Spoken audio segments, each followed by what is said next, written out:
think it's fair to consider Washington Black a modern classic in Canadian literature. That book came out in 2018. S.C. Dugin won the Giller Prize for it in 2019. It's this epic tale, and now it's a TV show. We're going to get into the Washington Black adaptation and why such a major Canadian novel was produced by Americans. I'm Elamin Abdelmahmoud, and this is Commotion. Al Jones is here. Floyd Kane is here. Hello to both of you. Welcome back to the show. Hi. Hi, nice to have you here. Listen, Washington Black is a big historical drama. Wash is the main character of the show. He starts off as a slave in Barbados. He has this daring escape, and then adventures await. Let's just listen to a bit of the trailer of Washington Black. Welcome to Halifax. Last stop on the Underground Railroad. Everybody step off with their own story. Boy, do I got one for you. A story about a young man and the boy he used to be. Tell me your name. George Washington Black. I gotta say, something about listening to Sterling K. Brown saying, "Welcome to Halifax." I'm like, I'm not sure I'm buying that particular way of saying welcome to Halifax, but we're gonna get to that in a moment. Floyd, I want to start off by telling us that, this trailer sets up this epic quest. You said that Washington Black reminds you of Oliver Twist. Tell me a bit more about the tone of the show. Yeah, it felt like it had that whimsical, it was like a whimsical coming of age story, but it was mixed with this sort of like very serious, grounded subject matter. Like I was thinking about it, like Oliver Twist, Les Mis on some level, Slumdog Millionaire. But of course, the difference in this case is that it's the story of a young Black kid, which, that was the thing that I found very different and refreshing about it. Yeah, I mean, in this particular case, you meet Washington Black, and he's falling in love, and he's trying to sort of do all kinds of scientific experiments, and there's something in his past, and then that thing that is in his past is sort of slowly revealed. The show is produced by Sterling K. Brown, obviously a huge Hollywood actor, Emmy winner, Oscar nominated. People maybe know him from This Is Us or Paradise.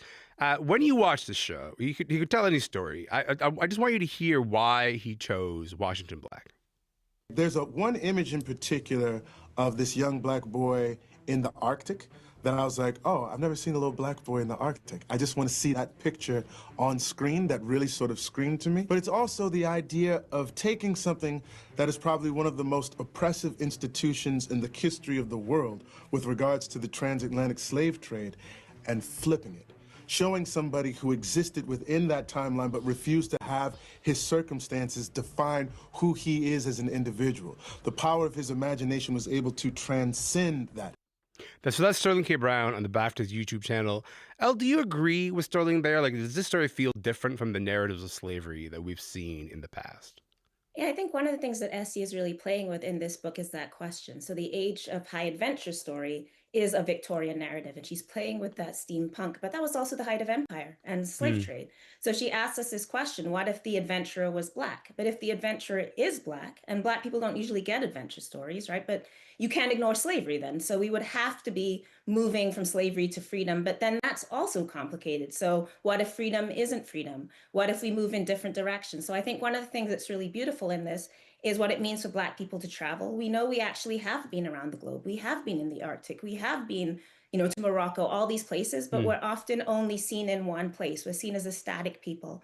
But at the same time, she's asking us that question of, what does a journey to freedom look like? And can it be individual, or does it have to be collective if you're a Black person? And are you truly free? So we have those really beautiful questions from the book that I think are also very much picked up in the series as well. Yeah, S.A. Dugin famously just asks us the biggest possible questions for us to consider. And I love her. I love her for that. Floyd, when you think about this story, do you feel like, Washington Black is trying to tell a different kind of narrative? Do you agree with Sterling's characterization there? I think they're trying to tell a different narrative, for sure. As I said, I've never seen, it's nice to see a young Black kid at the center of this kind of adventure story, right? I don't, I'll use the word swashbuckling kind of story. It's great to see that.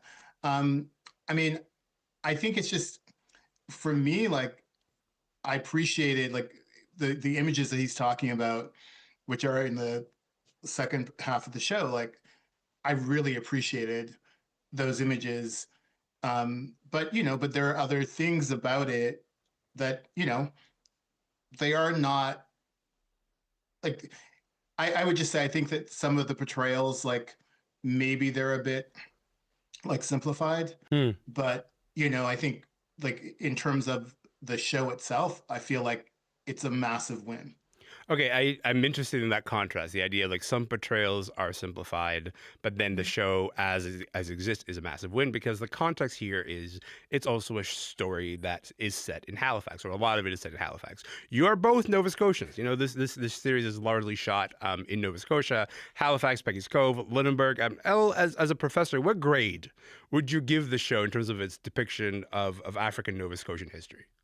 Well, I mean, what I do like is that Halifax is portrayed as at the center of the world. For example, Emancipation, Bob Marley's song was written on a speech written in Halifax, delivered in Nova Scotia. So we often don't think of ourselves as central to global Blackness. And that is a beautiful thing. At the same time, as I think Floyd's about to get to as well, there's some historical difficulties, perhaps starting with the idea that we were the last stop on the Underground Railroad. I mean, I think that's a pretty loose interpretation of how Black people actually came to Halifax, most of which was not through the Underground Railroad. Those are the first words you hear in the show. Yeah. Like you hear Sterling K. Brown say that. Yes. So I think it's simplified for an American audience, which is a shame because the history of Black journey into Halifax is actually a very wide-ranging and interesting one. So I think, and then of course, I know Floyd is going to say this, so I don't want to steal his thunder, but the accents are very American. So, in a way, it would be nice to actually see what is African Nova Scotia, the specific accents, the specific way of being that is unique to the nation that is Nova Scotia. And that, I think, because they obviously want to universalize it and perhaps sell it into an American market, they want to kind of use the frame of, oh, it's Canada, this place of freedom, but not actually give us the substantiveness that is Black Canada. So we end up, which by the way, when we were talking about 40 Acres, we kind of see the same thing, that often we have these productions. 40 Acres is the movie that we talked about a few weeks ago. Yeah.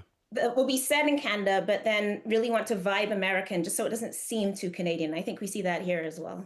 Well, Floyd, let us, Elle didn't want to steal your thunder, so let us hand you your thunder. Like, do you think the show would feel different if a Canadian had made it? Would there be a different kind of sensitivity there?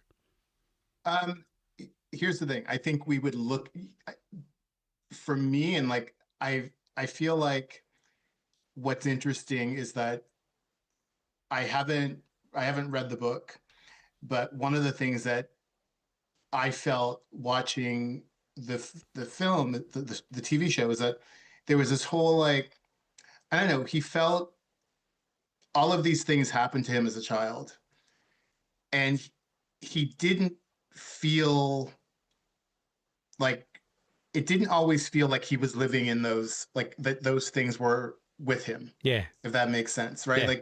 Like I feel like if Canadians would have made this, there probably would have been a bit more of that heaviness with him.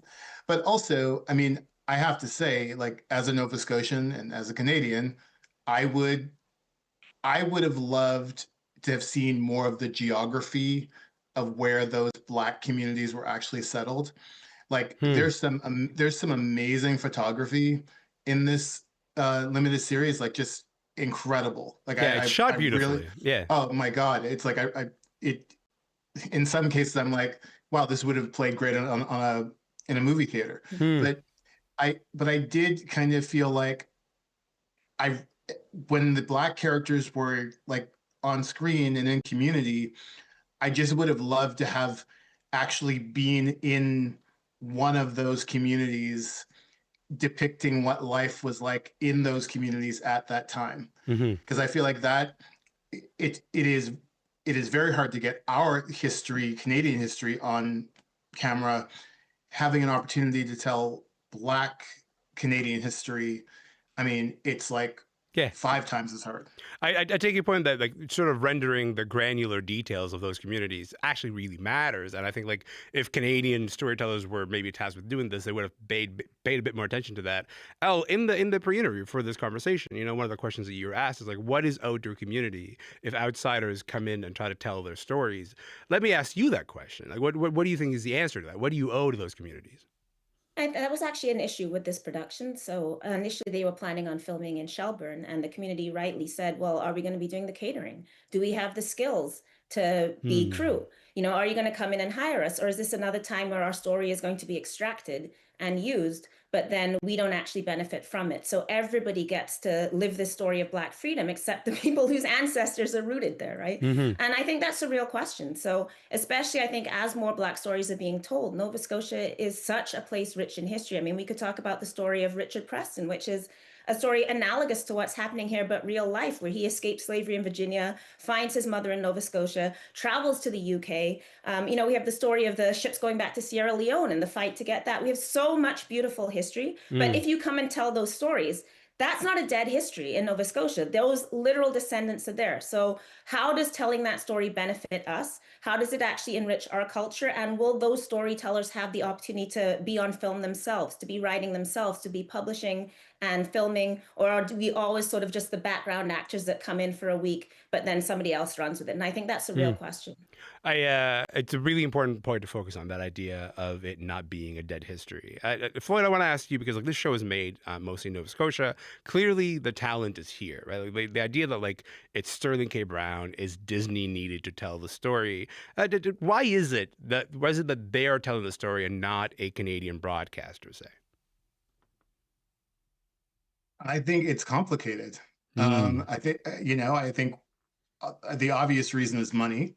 Yeah. Right. It's like, you simply cannot, like, Canadians simply cannot compete with the amount of money that a US studio would pay to option a book like this. Right. Yeah. Like, I mean, frankly, like, there's no competition. I mean, the Americans see books when they're in the galley form, and then they're like, buying them before they're even published. So that's one of the issues. Also, it's like, this show probably costs like, what, $10 million an episode? It's 8 episodes, so probably around $80 million US. I mean, for us in Canada, like, getting $20 million to do this is like that's a huge budget. Yeah.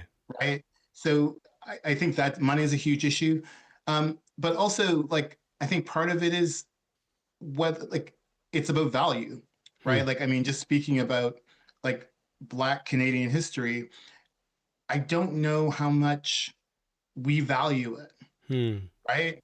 Like, I think it, once again, it's like, and part of it is not so much, and it's not just about, when I say we, I'm not just talking about Canada and Canadian broadcasters and producers. I'm talking about internationally. Like, how do you, like, because the way that we make shows, it's not like, the CBC comes in and they finance the whole thing 100%. You got to go out to the world when you're trying to make a big epic show, territory by territory, and raise that money.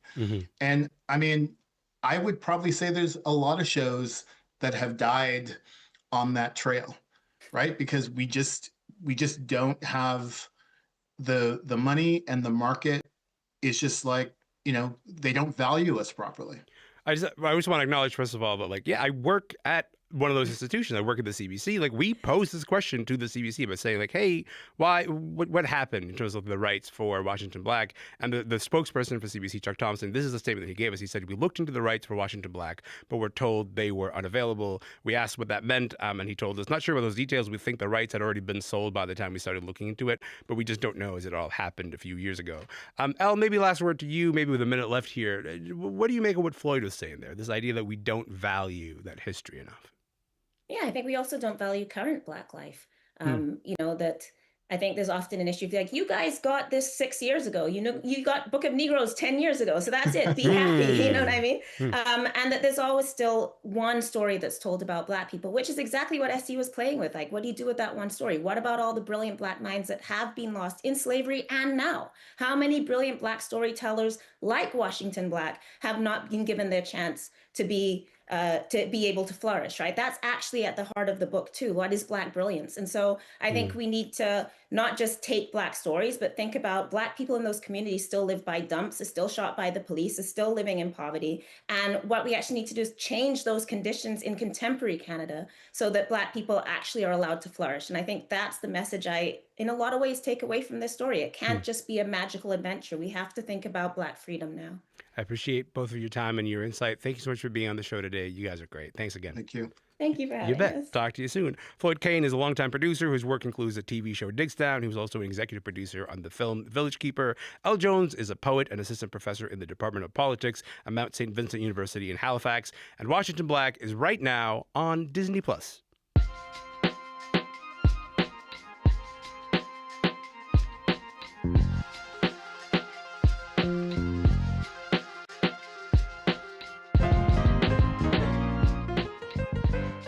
I'm Elamin Abdelmahmoud, and this is Commotion. Last month, Canadian hip-hop lost one of its longest-running programs on community radio. It's called the Masterplan Show, and it ran for 35 years. It was a weekly outlet for hip-hop fans every Saturday. That show introduced listeners to the newest music in hip-hop, but also it paid special attention to hip-hop made in Toronto and hip-hop made in Canada. And then that last month, we got the news that the show had been canceled. Dalton Higgins has been following the story. He's with us right now. Dalton, welcome back to the show, friend. Hey, how's it going? Good, man. Nice to see you. Listen, Toronto has this rich history of hip-hop programming on community radio stations, starting, of course, with Ron Nelson on CKLN 88.1. Where does the Masterplan Show fit into this timeline? Yeah, well, there have been a lot of, hip-hop focused radio shows on Toronto campus community radio over the last, 4 decades. But, the Masterplan Show was not just another sort of garden variety rap radio show. We're talking about, it was Canada's longest running hip hop radio show. And, it was more viewed as an institution more than anything.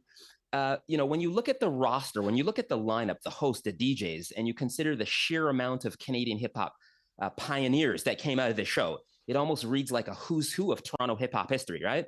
Like when you look at, one of the show's co-hosts and co-founders, John Bronsky, he was the guy that executive produced Canada's first hip hop LP, called the Coalfront compilation, right? You look at the other co-host, right? Motion. Now, Motion was one of Toronto's pioneering female rappers, right? She recorded with this group called UBAD, Us Blacks Are Dope. And then you go right back to the DJs now, they had this DJ Power. He was one of the early celebrated turntablists. And then the other DJ, DTS, goes all the way back to the sound system era, right? So if you're a serious hip hop head in Toronto, you are tuning in every Saturday night, 89.5 CIUT 89.5 to get your hip hop fix, Yeah. I just want people to get a taste of what it was like to listen to the Masterplan Show. Let's just here's a bit of what it sounded like in the 90s. 89.5 CIUT, the Masterplan Show, with a super hip hop station on your Saturday night. Check your FM dial. We here every Saturday. MC Motion. Yes, this is the Motion. Want to make sure that everybody is passing the word along that the Masterplan Show is in full effect. We started off the hour 8. That's who we were just talking about. That's the Masterplan Show. That's the co-host, Motion, on the mic. Dalton, there's like an intergenerational element to the Masterplan Show, and also Fantastic Voyage, of course, that is worth highlighting. Do you want to talk about the ways that sort of like the baton was passed, and you experienced that baton being passed as you listened to the show? Yeah, totally. One of the things that stood out about the show is that there was this sort of well thought out and intentional sort of like succession planning, right? Right. Which you honestly don't see happening enough in radio, in my opinion, where oftentimes you'll see radio hosts like sticking around far too long rather than opening up their shows to provide like opportunities for newer, fresher voices. But the Masterplan Show did things differently. They were okay with, essentially passing the torch to a newer generation of voices. So the show would always switch things up over the years. They would add in different co-hosts and just add different energies to the mix, right? Yeah. So over the years, you'd hear different co-hosts, like, there was this personality called Jay Wise. He was a well-regarded poet and broadcaster in the community. He was co-hosting at one point in time or another. And then further down the line, you'd get to hear all of these great newer, fresher, younger, emerging DJ talents like Matthew Romeo or DJ Romeo. So I think that's one of their legacies. They sort of understood this idea of intergenerational legacy, passing the torch. So I want to talk about the cancellation now. I want to play you a clip of Philip Vellino. He's a.k.a. DJ PV. He's the host and producer of the show, and he's explaining his side of what happened. I got an email saying that we were to be canceled for profanity and abusive language from the music I was playing, as well as some of the artists that I had on the airwaves. I ran a listener discretion advised thinking it would cover us. I fought it through the board, and unfortunately I'm kind of left with a bit more questions and no answers. So that's DJ PV's side of the story. We reached out to CIUT for comment, and here's what we got from Ken Stower, the station manager and program director. In a statement, he basically corroborated the things that that Philip just said, but added that the station did an audit of the program and found that there were numerous instances of profanity and misogyny that went to air on multiple episodes. He told us that the host was dismissed, then provided the opportunity to reapply and go through some training, but he says Philip declined that offer. He says CIUT is committed to hip hop culture and plans to introduce a new program in the future. When you get that reaction, when you see all of that, Dalton, what's your reaction? Yeah, I mean, my reaction is, campus community radio station volunteers rarely get dismissed like this, to my knowledge. So the saying, where there's smoke, there's always fire. I think that's the case here. So I believe that there's a lot more to it than we're hearing publicly, because again, for a radio station to dismiss a volunteer radio broadcast, you barely, that just doesn't happen. And also too, it doesn't happen without the broadcaster sort of getting issued maybe a couple warnings. Maybe they talk to the programmer about the issues tied to profanity. Maybe you get a written warning. So we're not getting any information about what kind of process transpired behind the scenes, right? That's what I would say to that. So just in terms of general reactions, Randy Reed is the CEO and general manager of Vibe 105.5, another community radio station in Toronto. He's got a long track record of hip hop programming. Here's what he had to say about the cancellation. Even though the incident with the Masterplan Show is unfortunate, I guess for me, I would more so mark this as a cautionary tale for those of us in the hip hop community who care about the legacy and even the future state of the culture in media as a whole. The reality is you can't plant a legacy seed and only water it once every other year and expect quality results. What we're witnessing with the Masterplan Show is a little result of that. And even though there are new platforms and new technologies to explore, the seed for new talent and content development is within the scope of community-led media. So I would encourage us all to put our best foot behind that. You can't plant a legacy seed and only water it every other year. What's your reaction to that, Dalton? Yeah, totally. I mean, I think, people in the hip hop community would have noticed that the host of the new incarnation of Masterplan Show, which is called Generation Next, that's the show that got canceled. Yeah. And I think the host, Philip, I think he's being pretty transparent and sort of does admit to being a bit sloppy in some areas. When it comes to giving a bit of a platform to, profanity being aired on the airwaves. Yeah. So what I would say to what Randy said, it is a very important point. I think that given that, Black music is so heavily scrutinized and it mostly always feels like it's under attack, and it very clearly doesn't get the support that other music forms get in Toronto. So I think, you can't give the station any opportunity, CIUT in this case, any opportunity to find a loophole to get rid of you, right? So I think, where it comes to Phil Vellino and the, Generation X, with great power comes great responsibility, right? This show comes out of the community. The original co-hosts and DJs, they come out of a strong community-centered sort of ethics and morals, right? So we have to be very careful there, very careful. Yeah. A lot of us have been shaped deeply by community radio. I come from community radio. Shout out CKVI and CFRC in Kingston, Ontario. But I think it's with maybe like 30 seconds left here. I would like to talk about the place of community radio for hip hop in general. What do you make of where that is right now? Because you've been a publicist for hip hop for a long time. You've been in hip hop for a long time. When you think about community radio and the role that it occupies, where is it right now? Yeah. I mean, the questions I would ask are, are hip hop community members relying on community radio to get their fix like they once did years ago? I don't know. That's open to debate, but there is great hip hop programming happening in the city on campus community radio, Vibe 105 FM up at York. And maybe that's not even the point, right? The point here is that these legacy time slots that have been handed down, Masterplan Show to Generation X, Generation Next show rather, they need to be protected. They need to be respected because, the struggle continues, 100%. I really appreciate your time, Dalton. I really appreciate your insights and also like your deep, lengthy history of this. So thank you so much for being on the show today. Yeah, thanks for having me. Yes, of course. Dalton Higgins is a publicist and culture critic based in Toronto. In the meantime, that is it for the show today. My name is Elamin Abdelmahmoud. This show is called Commotion. You can find us on podcasts wherever you get your podcasts. You can also find us on Instagram. We are at Commotion CBC. We will see you tomorrow. Have a great day.